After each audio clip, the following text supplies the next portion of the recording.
Bismillahirrahmanirrahim. Ada sebuah kisah. Saya kemarin sempat sampaikan di khutbah Jumat sebenarnya kisah itu. Tapi saya sangat tertarik dengan kisah itu.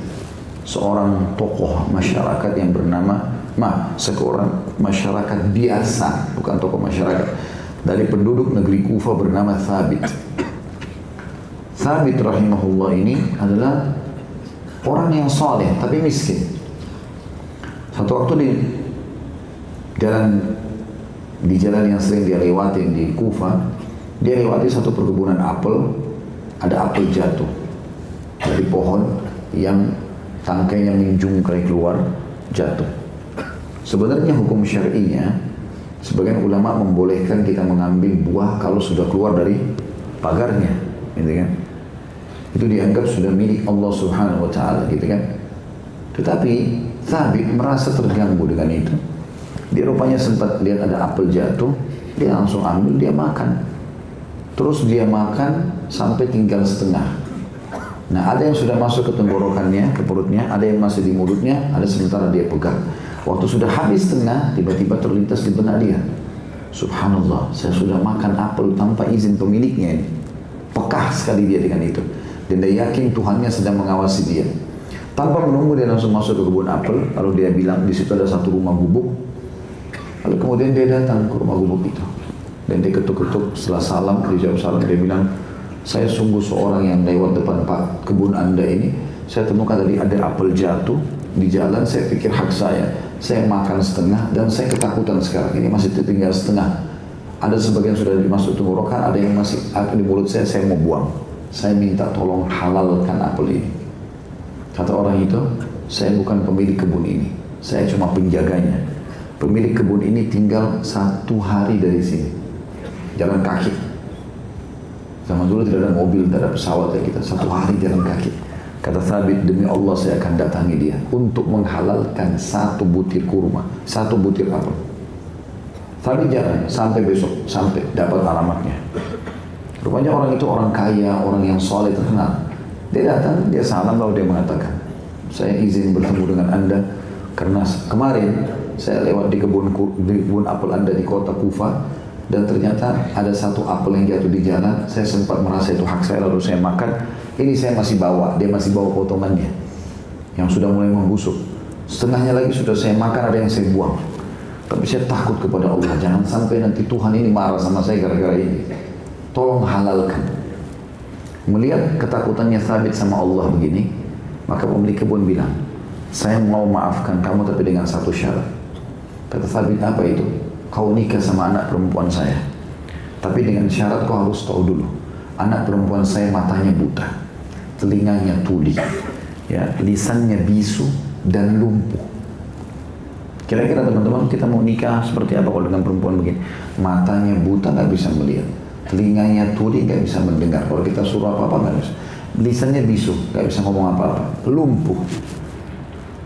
Tapi tiba-tiba berpikir, rupanya rasa takutnya kepada Allah dan yakinnya lebih kuat. Lalu dia mengatakan, kalau memang itu syaratnya supaya saya bisa dimaafkan, saya terima. Dan saya akan jadikan itu pendekatan diri saya kepada Allah. Tanpa menunggu, ayah perempuan ini datangkan saksi, nikahkan Thabit sama anaknya. Kata Thabit, setelah akad nikah saya disuruh masuk ketemu istri saya. Begitu saya masuk ruangan, saya ucapkan salam. Istri saya jawab. Lalu saya bilang, Assalamualaikum warahmatullahi wabarakatuh. Perempuan itu jawab, Waalaikumsalam warahmatullahi wabarakatuh. Berarti dia tidak bisu, juga tidak tuli, karena nggak mungkin dia jawab kalau dia nggak dengar. Kemudian saya ulurkan tangan saya ke dia, dia berdiri dan menjambut tangan saya. Berarti dia nggak lumpuh, gitu kan?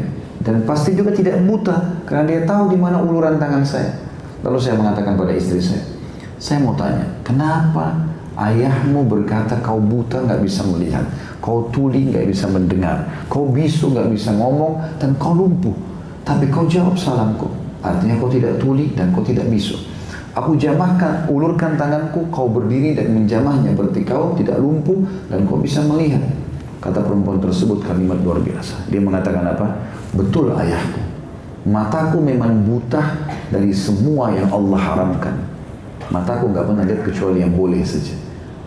Telingaku memang tuli dari semua yang Allah haramkan. Telingaku hanya boleh mendengar, dididik oleh ayahku, sesuatu yang Allah bolehkan saja. Zikrullah, nasihat, Al-Quran, nggak ada yang lain. Lisanku memang bisu, karena nggak pernah keluar kecuali zikrullah dan perkataan yang baik. Dan memang tubuhku lumpuh, kakiku lumpuh, tidak bisa lumpuh dalam arti kata tidak pernah aku gunakan melangkah ke tempat yang haram. Kata Thabit, kemudian saya membuka tirai wajahnya, cadarnya saya temukan dia wanita yang paling cantik yang pernah aku temui. Menikahlah mereka, Allah karunia anak. Tahu teman-teman, siapa anaknya ini? Anaknya ini adalah Abu Hanifah Nu'man ibn Thabit rahimahullah. Salah dari 4 imam madhab yang masyhur. Seluruh Eropa, seluruh Turki, seluruh India dan Pakistan pegang madhabnya Abu Hanifah, mayoritasnya. Jutaan orang pakai madhabnya. Bukankah teman-teman kita ambil pelajaran di sini bahwasanya lahirnya ulama besar seperti Imam madhab Abu Hanifah rahimahullah hanya karena ayahnya meninggalkan sepotong apel yang haram. Sebabnya itu, gitu. Subhanallah, orang kalau peka merasa Tuhannya ada, dia berhubungan dengan Allah, dia tahu nilainya berhubungan sama Allah, itu zat yang maha kuat, maha penyayang, maha pengasih. Dia tidak akan bergantung kepada makhluk. Allah halalkan dia nikmati, Allah haramkan dia tinggalkan, walaupun satu dunia tidak setuju dengan dia. Kalau antum sudah sampai pada tingkat itu teman-teman, kita akan rasakan kenikmatan iman itu.